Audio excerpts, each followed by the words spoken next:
Olá, tudo bem com vocês? Espero que sim, sejam todos muito bem-vindos aqui ao nosso canal Transcendência.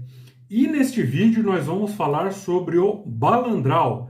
Se você não sabe o que é balandral, balandral é uma veste parecida com uma batina que os maçons brasileiros usam sob o avental, nas sessões ordinárias das lojas. Sessões ordinárias ou econômicas são sessões comuns, diferentes das sessões chamadas de magnas, que são sessões festivas, como quando, por exemplo, se realiza uma iniciação de um novo irmão.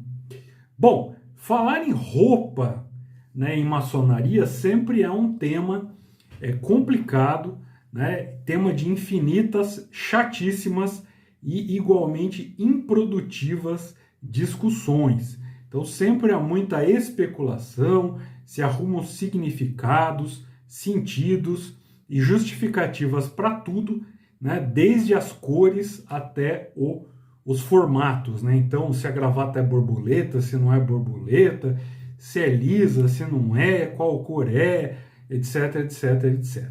E aqui, como eu sempre faço, eu vou tentar ser o mais objetivo, claro e embasado possível.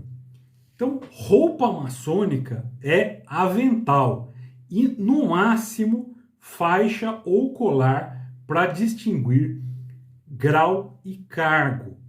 Terno preto, camisa branca, gravata de várias cores de acordo com o rito, gravata borboleta para a sessão magna, etc., são parte da cultura maçônica local, mas não, estritamente falando, vestes maçônicas ou vestes que tenham algum significado maçônico especial.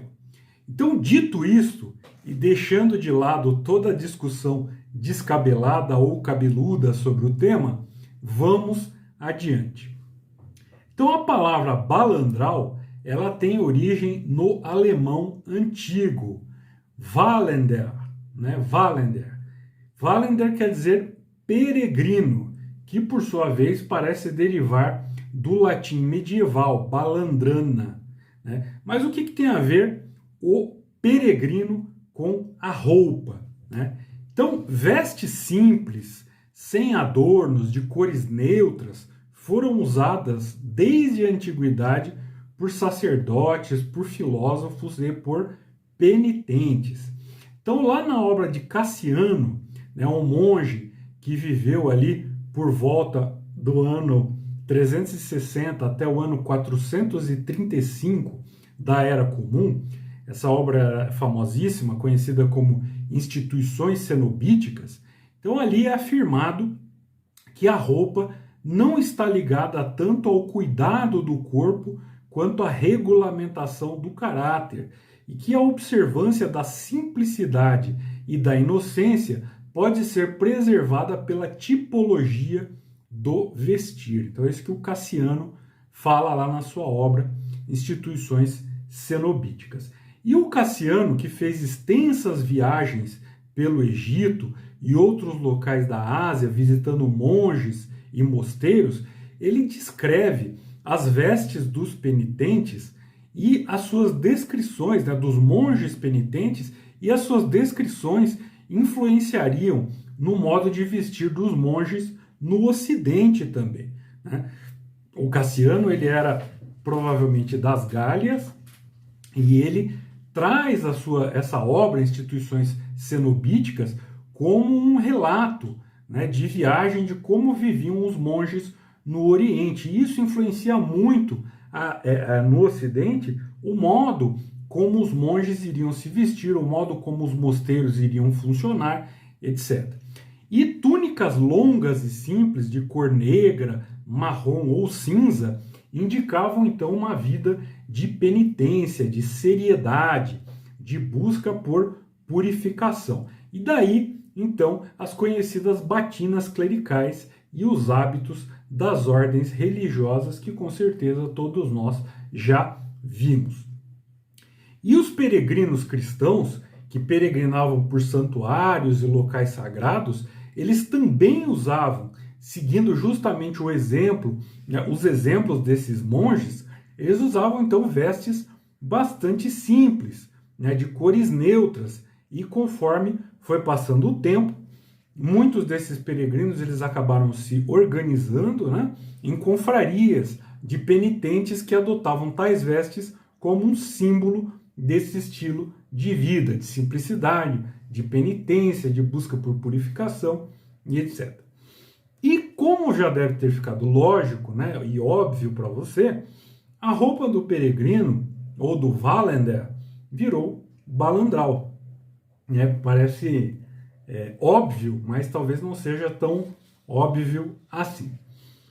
E se você conhece um pouquinho mais o português falado em Portugal, você sabe que a palavra balandral, no português antigo, era qualquer peça de roupa semelhante a um capote largo e comprido, e que atualmente é uma capa sem mangas, mas com aberturas, né, para os braços, que são usadas por membros justamente de certas irmandades religiosas em determinadas cerimônias, né?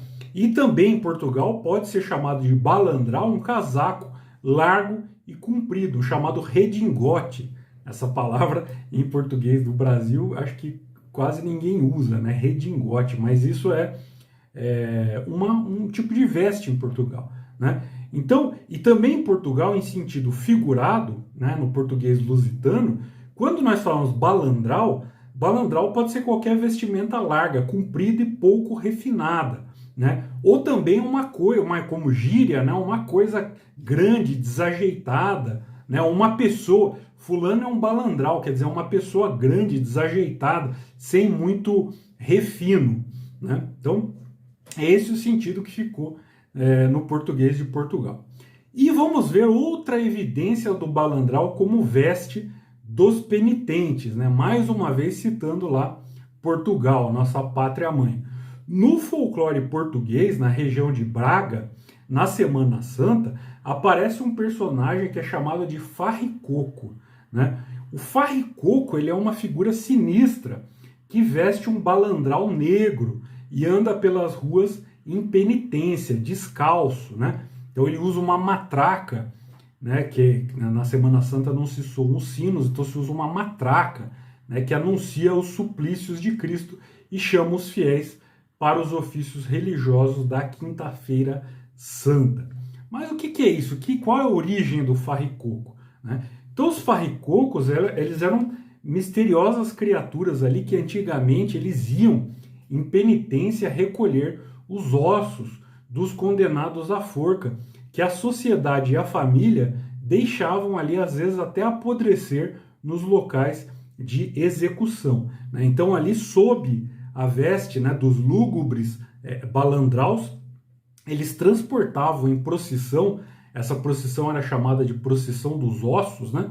Então, eles transportavam em procissão os míseros esqueletos daqueles infelizes que aguardavam nas forcas, né, dias, semanas ou até meses por uma oração ou por um gesto de compaixão que não havia por parte do resto da sociedade. Ou seja, mais uma vez, nós vemos o sentido das vestes nas irmandades de penitentes nas origens do balandral. E em Portugal, chama-se também de balandral a uma peça de vestuário da região ali do Minho, né? O Minho, que é principalmente usada pelas mulheres. Nessa região do Minho, então, tem ali uma peça de roupa, né, que é chamada de balandral. E a origem desse balandral do Minho remonta ali ao século XVIII, né, quando a indústria têxtil começou a se desenvolver ali na região e as mulheres começaram a usar essas peças como uma forma de proteger as suas roupas dos trabalhos agrícolas e domésticos. Então, inicialmente, o balandral era uma capa simples e prática, que era feita de lã, uma lã grossa, né, com um capuz para proteger a cabeça e o pescoço do frio e da chuva. E aí, com o tempo, né, o balandral foi ganhando mais detalhes, né, e se tornando uma peça do vestuário mais elaborada e decorativa. Então, hoje em dia, o balandral do Minho, ele é usado em ocasiões festivas, né, como casamentos e outras celebrações ali tradicionais. E muitas vezes ele é feito de tecidos mais finos, né, e decorados com bordados, rendas e outros ornamentos.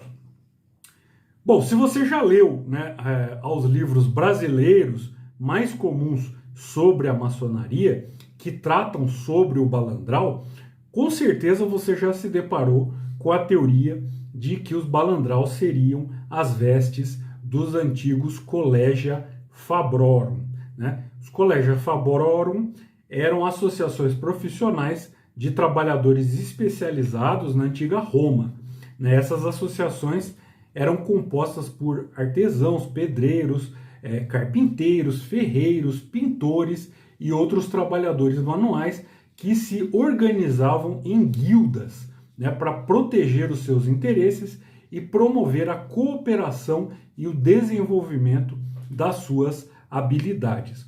Os Collegia Fabrorum, eles desempenharam um papel importante na economia romana, pois os seus membros eram responsáveis pela construção e manutenção de edifícios públicos e privados, estradas, pontes e outras estruturas essenciais. E além disso, essas associações, elas eram responsáveis por garantir a qualidade e a segurança dos trabalhos realizados por seus membros, além de regulamentar os preços dos serviços prestados. E os membros dos Collegia Fabrorum, eles tinham direitos e deveres específicos dentro das suas associações, incluindo a obrigação de seguir as regras e os regulamentos, né, associativos que eram estabelecidos pelos líderes da guilda. E eles também tinham o direito de receber proteção e assistência da guilda em caso de problemas ou disputas com seus clientes ou empregadores. E com o passar do tempo, os Collegia Fabrorum, eles foram sendo substituídos por outras formas de associações profissionais e sindicatos, né? Mas o seu legado como uma das primeiras organizações profissionais da história, na história da humanidade até, né, ainda é reconhecido e respeitado. No entanto, essa história de que o balandral veio dos Collegia Fabrorum, etc., não é confiável, né? Não há muitas informações precisas sobre as vestes usadas pelos membros dos Collegia Fabrorum na Roma Antiga, né? Pois as roupas elas eram provavelmente simples e funcionais, sem muitos adornos, né, ou decorações. No entanto, é possível inferir, né, alguns detalhes sobre as vestes com base em imagens e também em descrições históricas do período.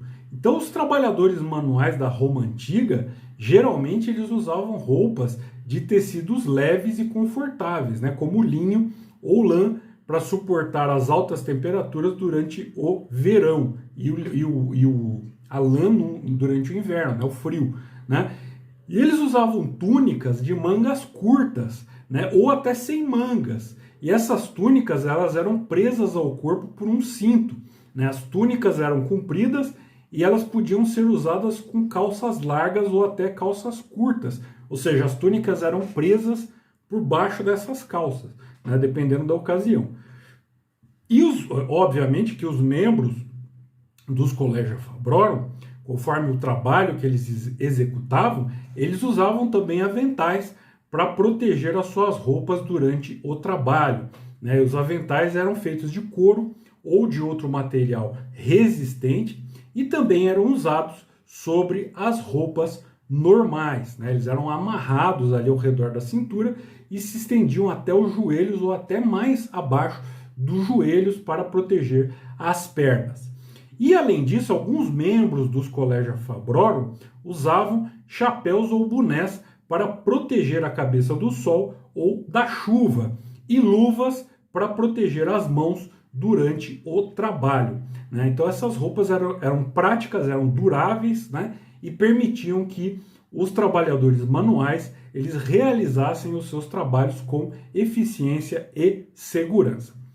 Então, né, como você já deve ter percebido, não há nenhuma evidência de que os membros dos colégios Afabrorum usavam balandraus pretos, que são vestes talares, ou seja, que vão até os calcanhares, né? Então imagine você num canteiro de obras, né, às vezes tendo que subir em andaimes, em escadas, etc., todo cheio de cimento, né, de massa, etc. Então imagine você com uma túnica longa, né, que ia até ali os calcanhares, arrastando aquilo, né, ali pelo chão quase, né?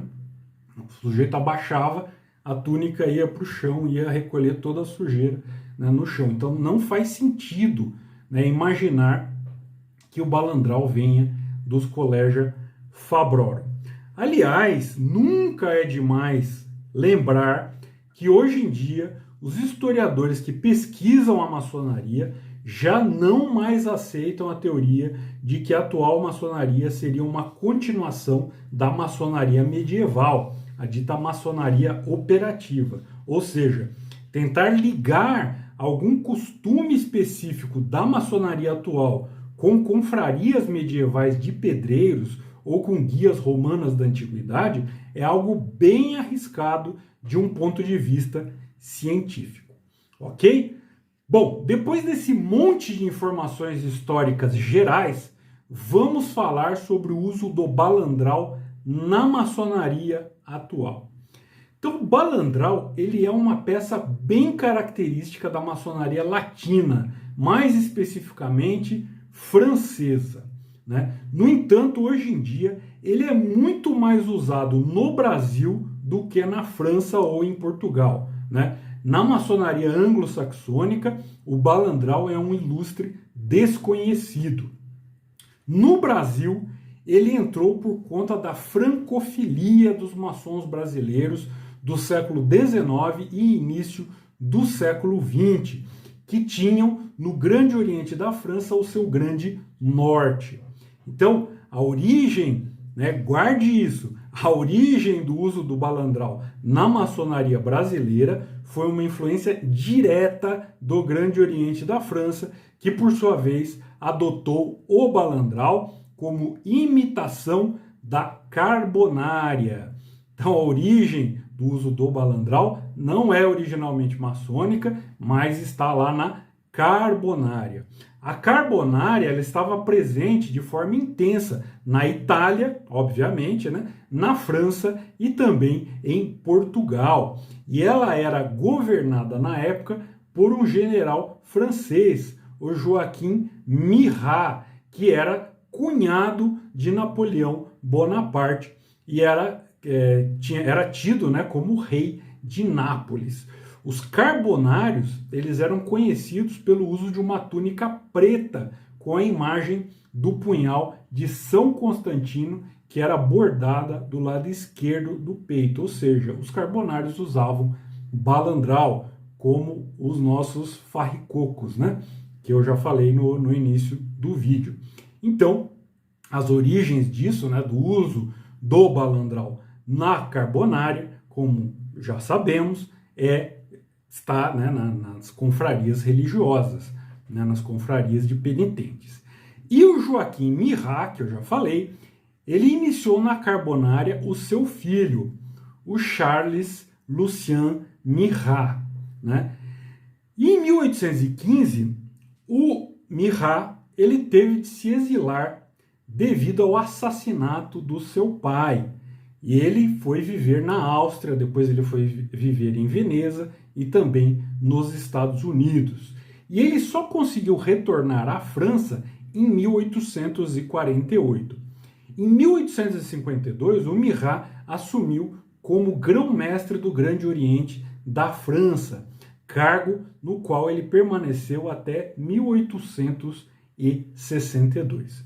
E em seus 10 anos como grão-mestre, o Lucien Murat ele foi muito bem sucedido administrativamente no Grande Oriente da França.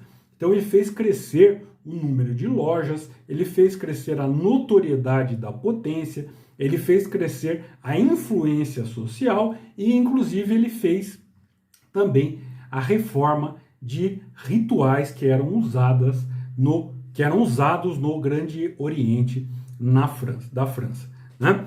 E foi nesse período, né, lá que o Lucien Myrrha era grão-mestre do Grande Oriente da França, que vários traços da antiga carbonária foram sendo agregados à maçonaria francesa. Por exemplo, né, uma certa militância política, né, e outras coisas mais que antes eram menos, digamos assim, institucionalizadas do ponto de vista da potência, né, foram sendo, digamos assim, absorvidas, né, assimiladas pelo Grande Oriente da França. E entre esses traços da antiga carbonária, também acabou sendo adotado o balandral. E aí os maçons do Grande Oriente do Brasil, que, como eu já disse, tinham a cultura maçônica francesa como o seu norte, logo aderiram também ao balandral. Eu poderia esticar mais um pouco o vídeo, né, falando das relações aí entre o hábito de penitente e a carbonária, falando do simbolismo da carbonária e tal, mas aí nós estaríamos entrando em uma outra seara que foge ao tema ao qual nós nos propusemos, né?